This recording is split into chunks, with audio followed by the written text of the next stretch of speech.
जब जया बच्चन ऐश्वर्या राय को अपनी बहू बना रही थी और कहा था कि वो सारी जिम्मेदारियां उन्हें दे देंगी, लेकिन इसी बात पर बेटी श्वेता ने ऐसा रिएक्शन दिया था कि जया हैरान थी। जया ने क्या था, क्या बकवास है ये। जी हाँ, पिछले कुछ समय से ऐसी खबरें आ रही हैं कि ऐश्वर्या राय और बच्चन परिवार के बीच कुछ भी ठीक नहीं है। यहाँ तक ये दावा किया गया कि ऐश्वर्या पति अभिषेक बच्चन से तलाक ले रही है और उन्हें ससुराल भी छोड़ दिया है। लेकिन जब हाल ही में ऐश्वर्या और अभिषेक अमिताभ बच्चन के साथ बेटी आराध्या के स्कूल के एनुअल फंक्शन में पहुंचे तो अलगाव की खबरें दम तोड़ती नजर आई। क्योंकि जया बच्चन और श्वेता बच्चन नंदा नहीं पहुंची तो ऐसी खबरें उड़ने लगी कि ऐश्वर्या उनकी सास और ननद के बीच कुछ ठीक नहीं है।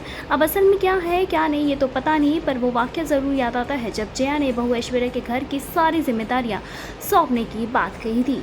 जी हाँ, बेटी श्वेता ने उन्हें रोकना चाहा था, लेकिन एक बात ये भी है कि अब तक ऐश्वर्या और बच्चन परिवार के रिश्ते को हमेशा से ही सवालिया नज़रों से देखा गया। हर कोई ये जानने को बेताब रहा है कि आखिर सासू माँ और ससुर अमिताभ के साथ ऐश्वर्या का बॉन्ड कैसा है।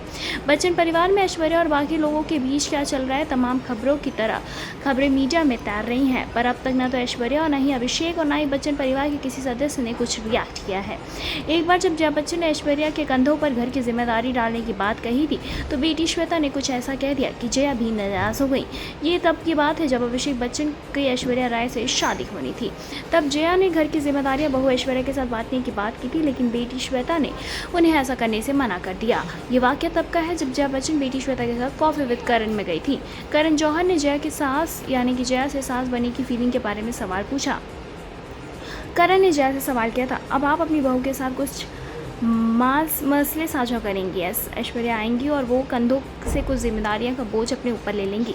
इस पर जया ने हामी भरी थी और ये कहा था कि हाँ, ऐसी ही उम्मीद है, लेकिन मैं चाहती हूँ कि वो कुछ जिम्मेदारी नहीं बल्कि सारी जिम्मेदारी संभाले। पर माँ जया बच्चन की इस बात से शायद श्वेता खफा हो गई और उनके चेहरे के एक्सप्रेशन से साफ पता चल रहा था कि तब श्वेता ने माँ से कहा था, मॉम ऐसा मत करना, ये बहुत ही डरावना है, उन्हें धीरे धीरे जिम्मेदारी देना, ये इतना भी मुश्किल नहीं है।